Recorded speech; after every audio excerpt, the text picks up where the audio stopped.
Divorce Diaries Show podcast. I'm Michelle Traina, the host, the creator of Divorce Diaries. I'm in the middle of more laundry as usual per episode. Welcome back. I've not recorded an episode in a couple weeks, so lots has been going on. Been on the road, Kenosha, Chicago.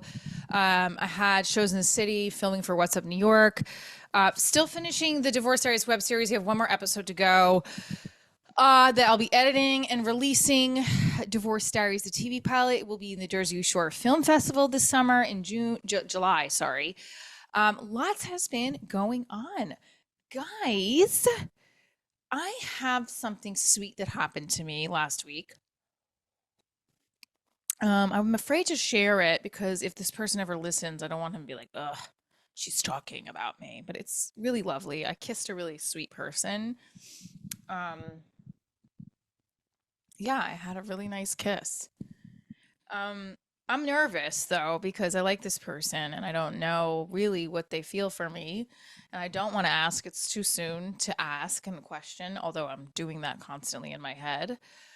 And I have been on this journey of self-healing and therapy again and really trying to bang out these demons that are internally fucking me up from moving forward. That didn't sound right. I'm not trying to bang anybody right now, although I'd like to. Somebody in particular that I have a crush on. Make love, intimacy. That's what we want. So today was a kind of a rough morning because I woke up at like 4 a.m. Not a rough morning, just an internally rough morning. Like I woke up fearing, God forbid something happened to me. Knock on wood, it does not, right? Sign of the cross, knock on wood, all that yours. I don't have a lot of money. I have a very small bank account.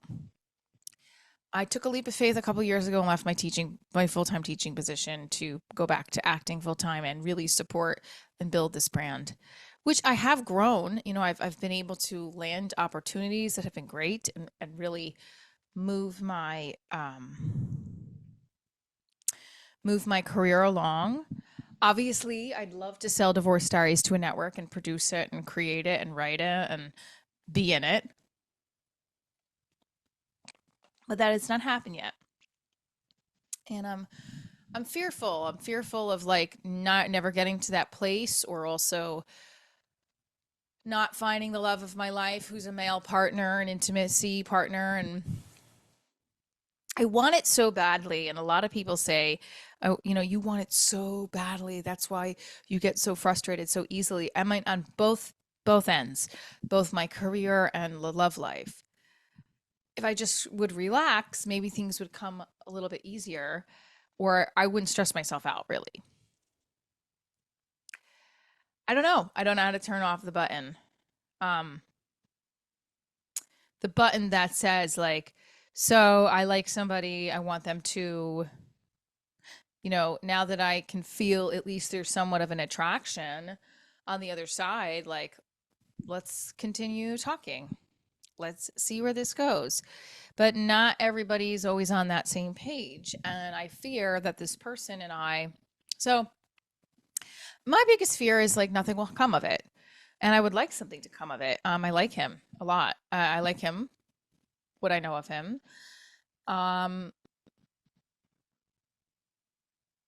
It feels different to an extent, but it also feels like I'm back in the same position I usually am with a man that I like, where they're not communicating enough to me. They are working on themselves and they don't want a relationship, or they just got out of a relationship, or they're hard to read, or they're not checking off my boxes, but I like them. So I don't know how this always happens, but it happens. And I know that it's the universe saying, we're trying to teach you something and I am not getting it, or I can't seem to get the lesson. And I feel like I'm in remedial math and I'm a senior in high school, and like it's remedial math for 7th graders. That's where I feel like I am when it comes to learning the lesson from the universe that I'm keep failing, which is not to care, not to have expectations. Maybe it's not that I shouldn't care, but it's maybe to be okay if this doesn't work out, to not place so much emphasis on someone I might have a crush on because they just may not be the one, or to trust the universe. Maybe I think the big part is the patience and being okay with just who I am, not feeling this horrible rejection inside and feeling so shitty about myself if this person does not reciprocate what I would do. Like, if I were the man, I'd be like, let me ask this woman to dinner. She's so amazing. But he's not doing that. This guy is not doing that. He's showing up. I mean, like, to an extent. Um, but right now, I mean, I just feel like this is taking a long time. And I think that things are meant to take the time that they need. But in the reality is, I want to scream on the roof and be like, hello, ask me to dinner. But I can't. My cousins and my family and my cousins and my friends, my medium, my therapists, are all like, you need to not care. You need to take a step back and not be Michelle and cool off. It's hard. I'm trying to also be respectful that not everybody that comes into my life wants to be talked about on my podcast or my stand-up material. So that's another part that's making me concerned and nervous because I really like this guy. He's it's not that I didn't really like other men that have come into my life, but like there's something different about him to me that I really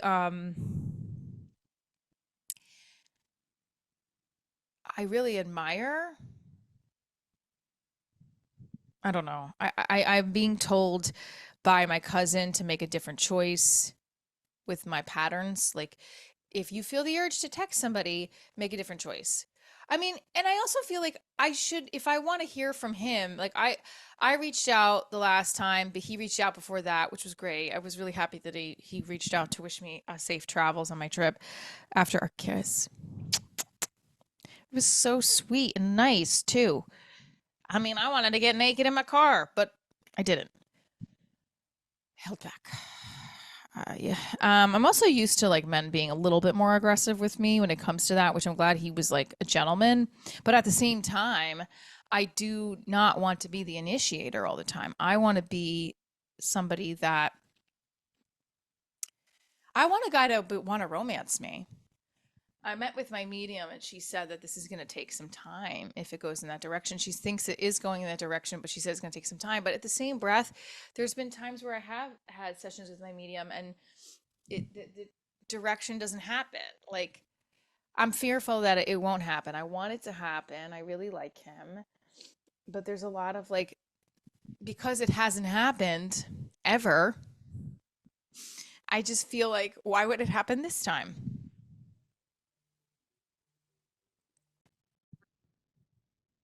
All right, sorry. So back to the episode. All right, so I'm going through this, and my friend called just why our episode got interrupted for a second. But I also want to make time for my friends and the focus on the energy that people are giving me.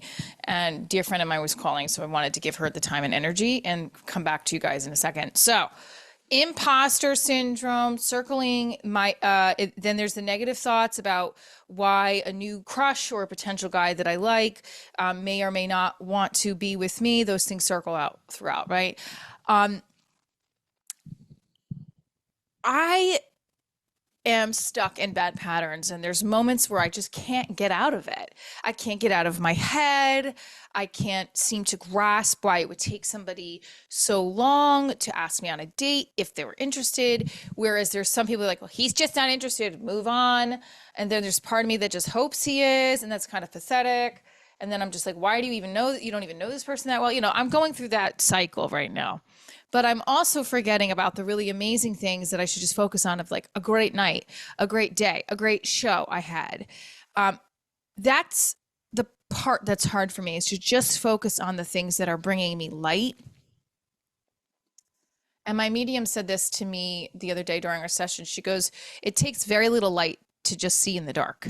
So if you focus on things that are bringing light, those negative things will go away. I mean, easier said than done, but keeping the promises you make to yourself, building my self-confidence through that. when I performed at the Stonewall Inn, I really was having a lot of anxiety before the show that I was not going to do well, because it was like, it's a different space. It's the West Village. It's not my on the road gigs where people are, New York City crowds are harder, I believe. They can be harder to break. I think the show went well. Plus there was two singers after me. So I was like, I'm not that great. But I let go a little bit on stage, and a thank you to Amanda Andrews. Shout out to her for her fucking phenomenal introduction. She raved about me. I mean, that would pump anybody up to feel good about themselves before they did their set. So that helped a lot too. Thankful for her.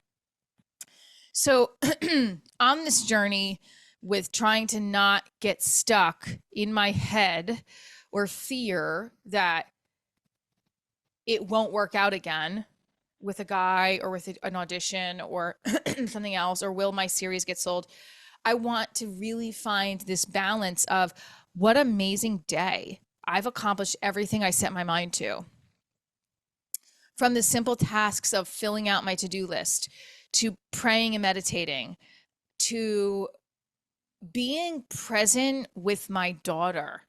That's been sometimes hard too.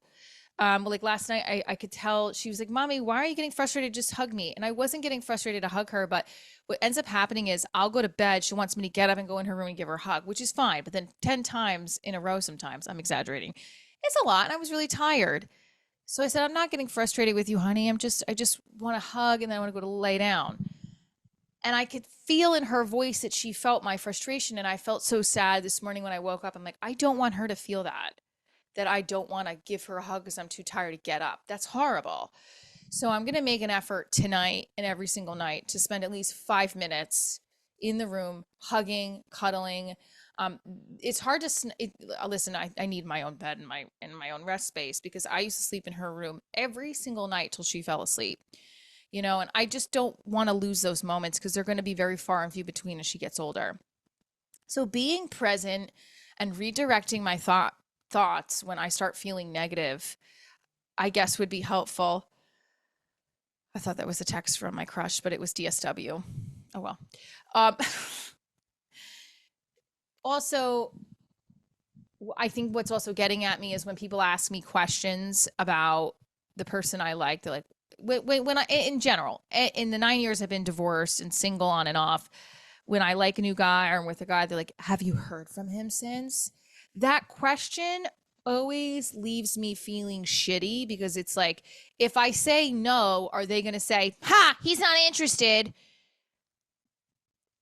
Because I know if I say no, I haven't, they're going to be like, well, he's no good. Almost as a reflection of me. And I'm realizing that if I have to answer that and I say no, I haven't heard from him since I last saw him or whatever, I feel like that person's reaction is going to make me feel, I already know if I say no that he's not interested, or that I'm not good enough, or I'm not, like, I'm sick of hearing that from people. Like, have you heard from him since?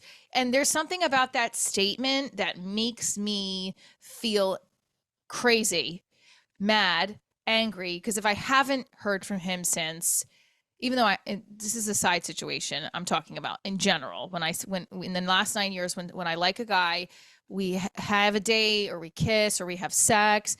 After that, my friends will say, have you heard from him since? And if my answer is yes, is that supposed to get me a gold star? And the answer is no, he doesn't like you, Michelle. That's what I fear they say. And it's like, also, I haven't had a relationship. Like, I haven't had a real relationship. The relationships I've had have been situationships, or on and off relationships, or dating and never a boyfriend girlfriend thing, or at least I'll think we're boyfriend and girlfriend. The guy won't think so. There was a 1.5 year relationship I had with somebody that was not good, and we had to hide it. I've talked about that one before, and I don't want to go into a further explanation about it on this episode, but I feel kind of sad and stupid and pathetic that I haven't had a real relationship in the 9 years I've been divorced. It hits me at this point very differently than it has ever. And I think I'm just fearing that I meet another guy that it's not going to work out with. And it's again a reflection on how I am not lovable, or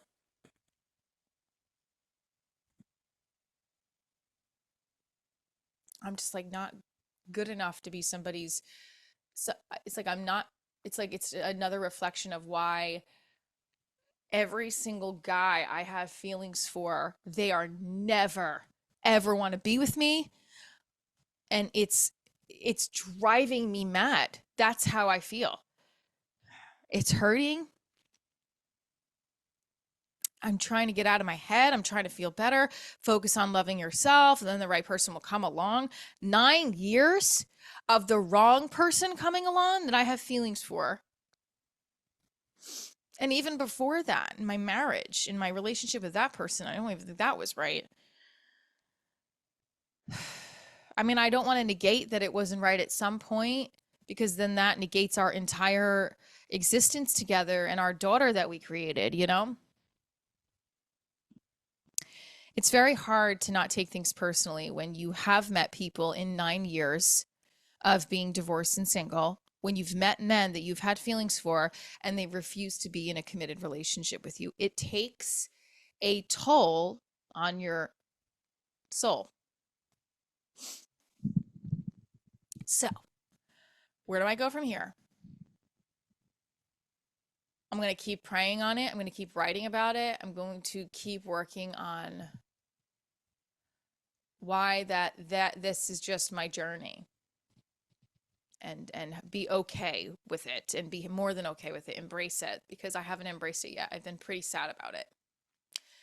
So, turning the sadness into humor as always. My next stop is in Maine.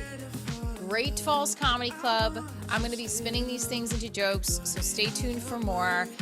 This has been a very interesting episode. I know a little somber-y at times, but if you have any manifestation techniques that you use, please leave them in the comments below. If you have a city that you want to see me in, please leave them in the comments below.